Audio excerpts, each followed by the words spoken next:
This week we're in Chelmsford in Essex, a town responsible for numerous technological innovations that have changed the way we eat and drink, starting with breakfast. For it was here in 1878 that the lighting and electrical engineer Colonel R.E.B. Crompton set up Crompton & Co., a business which went on to produce the first electric bread toaster. The design was by Alan McMasters, a Scottish scientist, but Crompton manufactured the toaster which paved the way for warm bread perpetually popping up in kitchens across the country. So, panel, have you done McMasters and Crompton proud? Let's hear about your best and worst creations involving toast. Tim Hayward. I think toast is just awful unless it's very, very hot. So there's something fundamentally wrong with the notion of a toast rack. I mean, who would take the toast out, let it get cold and crisp and horrible, and then try and spread cold butter on it? Except my father-in-law. Toast got to be incredibly hot so that the butter melts and soaks into it. So are you a believer in one of those, conveyor belt toasters in weird hotels? Yes, I love them. You've got to get to them first in the morning, before the Germans get their towels over them, and you've got to make sure that nobody jiggles with the knobs. Because there's always some idiot who's fiddled about, I like mine darker, I like mine lighter. No! Stop! Now! Go away! Let me get my toast through first, then it'll be fine. Zoe Laughlin, I know you like playing with your food. You've worked something up for us, haven't you? I do. With the help of some of the Radio 4 elves, we've produced a BBC Radio 4 logo toast stamp. So the idea with this is that you get a piece of sliced white bread and you press in this positive of a shape. It could be anything, but this is the Radio 4 logo. And then, so some of it's indented and some of it's still puffy. And that goes in the kitchen cabinet £4 toaster. That is actually our toaster. We bought that for the moments when we'd need... How long does this take? How long am I filling for? Well, this is a mascot of the show, but like all good programmes, here's one I made earlier. So the logo is now rendered in the toast, with the bits that were closer to the element being darker. But what's so nice is that it's now created this sort of reservoir for butter to sort of pool in. Extra functions. You can eat BBC Radio 4 in butter. Yeah. And certainly we'll put pictures of the Radio 4 toast up on social media, because that's what the 21st century was invented for. We asked our audience here in Chelmsford for their experiences with toast. Martin and Carol Frankham from South Woodham. Best is still cheese on toast, but the toast has to be soaked in vinegar. Then salt and pepper and mustard. That's my favourite, but is actually the worst as far as the other half is concerned. Now, there are two names. Where are Martin and Carol Frankham? I am going to make a guess that this is Martin's idea of fun. It's excellent. It's gourmet. It's gourmet. It's that standard. And now, hang on. Do you soak the bread in the vinegar before or after? No, you toast it first, and then you must really get the vinegar and just soak it on the surface before you then do the other elements. Carol, what other qualities does he have that help you to stay with him? Very different eating habits, I must admit, but I like mine really plain. And not soaked in vinegar? Nothing on it, so we're totally opposite. Well, it's nice that you've found each other. Let's have some questions. Let's start with our first question from Val Woods from Romford. Can you eat the leaves from the top of the celery or from round the outside of a cauliflower? And also, are there any other parts of vegetables that we generally throw away that you could actually eat? Zoe Laughlin, I know you come from a farming family. Can you eat these outer leaves, or are they just to be thrown into the composter? Yes, you absolutely can eat the leaves on the outside of the cauliflower and the leaves on the top of the celery, and they're delicious. Cauliflower cheese, don't throw away the leaves, put them in with the cauliflower cheese. I was barbecuing the cauliflower leaves the other day, and it was very fresh, just quickly almost steaming them by putting them on wet on the barbecue. If you've got a lid, put a lid on it and let them just colour slightly and then whip them off. Delicious. They're really good. And also broccoli stalks are amazing. Sometimes you have to sort of peel the skin off. Use them. They're really very tender and very sweet. Oh, thank you. Sue, are there other vegetables as well as cauliflower? Pea pods. A lot of people just go, yeah, I'll shell the peas and then I'll chuck the pea pods. Pea pods have got so much flavour in them. They're really kind of sweet and they make the most delicious soup just by themselves. You need lots of them and you can put some peas in at the end, but never chuck your pea pods away. Same kind of thing with parsley stalks. Instead of just using the leaves, parsley stalks, loads and loads of taste in them. So again, make a lovely soup with the stalks. Tim Hayward. Sprout tops. Absolutely marvellous. So those are the leaves that are around the sprouts? No, it's sort of when you get to the top of the stick. So, in some supermarkets they now sell the whole stick, and at the top of it is a big blown sprout that looks like a small, rather sickly cabbage. And that is absolutely the best bit of it. Lovely. Rachel. I have a friend who makes goulash and uses the whole onions. He doesn't peel the onion. He cuts onion in half and he puts it in a big pot and then just cooks the onion without any oil until it's really, really caramelised. So they caramelise the peeled bit and they also caramelise the skin, and it's really, really nice. So you could do that as well. So you're saying the brown outer skin can be eaten as well if you cook it long and hard? Yep. I think you have a few choices there. That's brilliant, thank you. If you joined the kitchen cabinet last week, you would have found us indulging our sweet tooth in the fine French patisserie of Paris. So with my team still riding that sugar high, it feels appropriate we now turn to some altogether more savoury baking to balance things out. Around here, that might well begin with a sack of flour from Marriages, a miller's with a long history in Chelmsford. Joining us in the audience to lead us through that history are George and Hannah Marriage. So, Hannah, what first led your family? Well, the company, as now, was set up in 1824, so it's my great-great-great-grandfather and his twin brother set it up, and their family had been farmers and millers locally since about the 17th century, and we've been at our mill site now since 1899, and it was built by the railway in Chelmsford, and we actually had our own railway siding, and it basically would bring the coal in to power the mill and also the grain, and then they'd actually send the flour back up to London in the railway wagons, so health and safety was slightly different back in those days. I take it the railway siding is no longer functioning It's for you? no longer functioning now, no. That's a shame. George, I understand you still use the traditional stone ground process for some of your flour. Talk us through that. The stone grinding process is where you have a fixed bed stone and a runner stone that runs on top of it. And into the middle of this goes the cleaned, selected wheat, and it's all ground to flour in one pass. The stones are about 4 foot in diameter, and it makes quite a traditional type of flour, which is, we usually use it just for making wholemeal. In days gone by, it was used for making white flour as well, but it's never as white as we make in the modern way. How does this differ from the more widespread practice today of roller milling?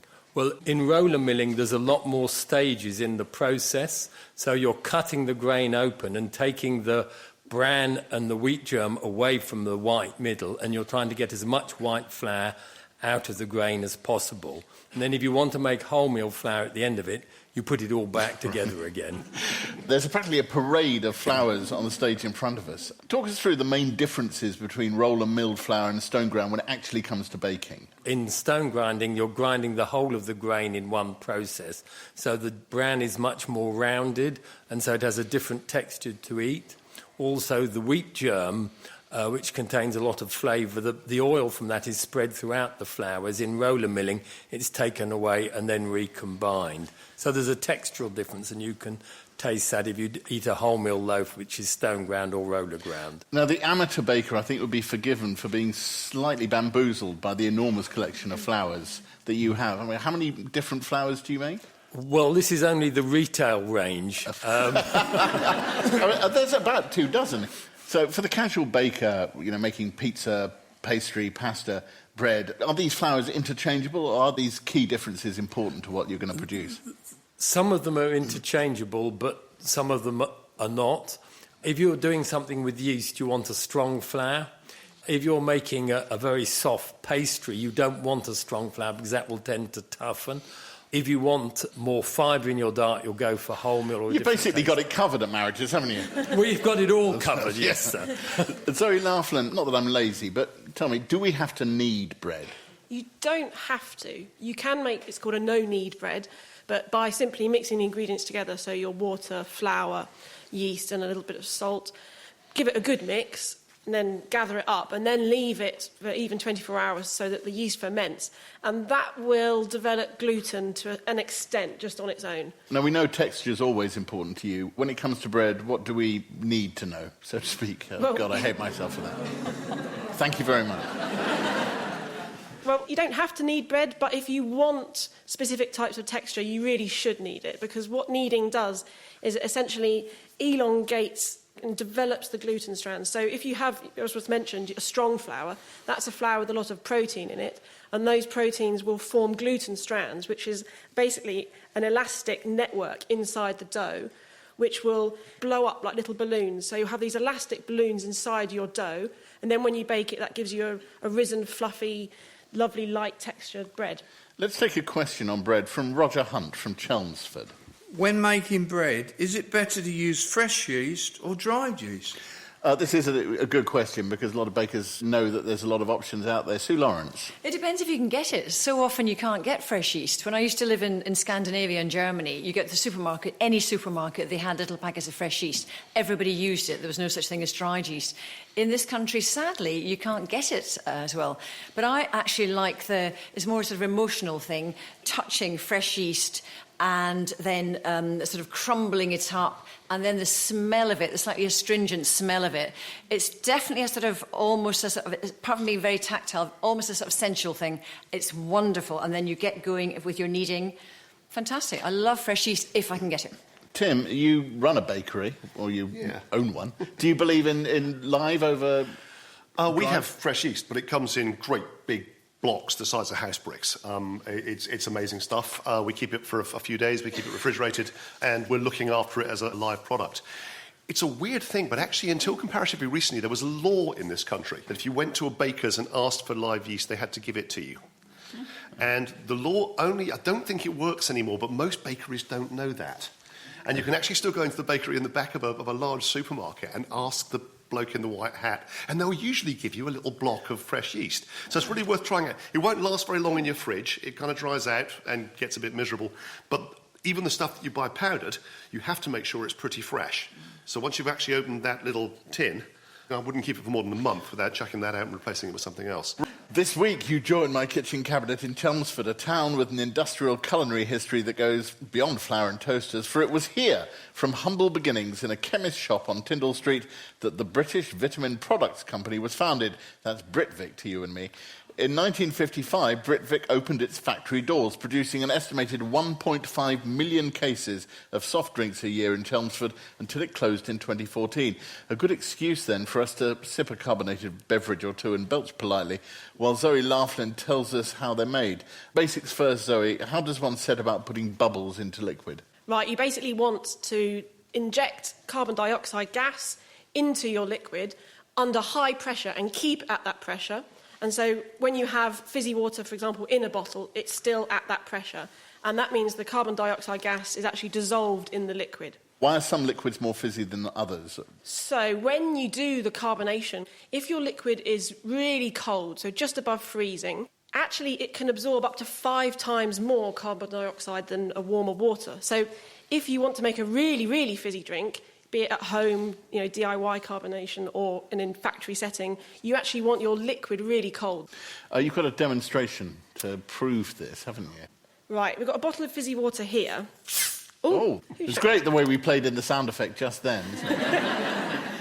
There's a certain amount of gas in this water, and that's a fixed thing. And now I've unbottled it. The gas is rushing out in the form of bubbles, wanting to go to a state of equilibrium. So we'd call that flatness. But you can actually increase the fizziness or the perceived fizziness of it in the sense of make the bubbles rush out quicker by actually using a slightly dirty glass or a glass with a slightly rougher surface. And I can demonstrate that by dropping into this 2 glasses of water. This is just a piece of smooth glass, and this is a volcanic rock. So the volcanic rock has lots of tiny holes and craters in it, and each one of those areas of roughness will become what's called a nucleation site. So that's a point for the birth of a bubble. So if I drop these in, they'll both fizz at first, but what you should see, is that the rock with all the holes in is now causing lots of nucleation. And we can get that effect if we just serve our fizzy drinks in dirty glasses. Yeah, champagne in a slightly soiled champagne flute. Yeah. The kitchen cabinet here to provide legitimate reasons for avoiding the washing up. This is the question everybody wants an answer to. Does the old trick of putting a spoon in the top of a bottle of champagne once it's open help to keep it bubbly? The short answer is no. What helps keep something bubbling is keeping it cold, so keeping it in a state where the carbon dioxide wants to stay in the liquid, and keeping the pressure there, so putting a lid on. So something just out by the side on your table is going to get flatter quicker than maybe if you put it in the fridge. And then if you put it in the fridge and put a stopper in it, it's going to keep the fizz in even more. And lastly, if you've got a can and you think it's been shaken up, if you tap it, will it stop it exploding when you open it? I can see what they're trying to do. They're taking something that they think is going to have bubbles in, and if you tap it, the bubbles might come out quickly. But that's a sealed, pressured container. You know, you're not going to change the amount of CO2 in there. You're not going to release any more bubbles from the surface of it. So it isn't going to make any difference. In fact, it could make things worse.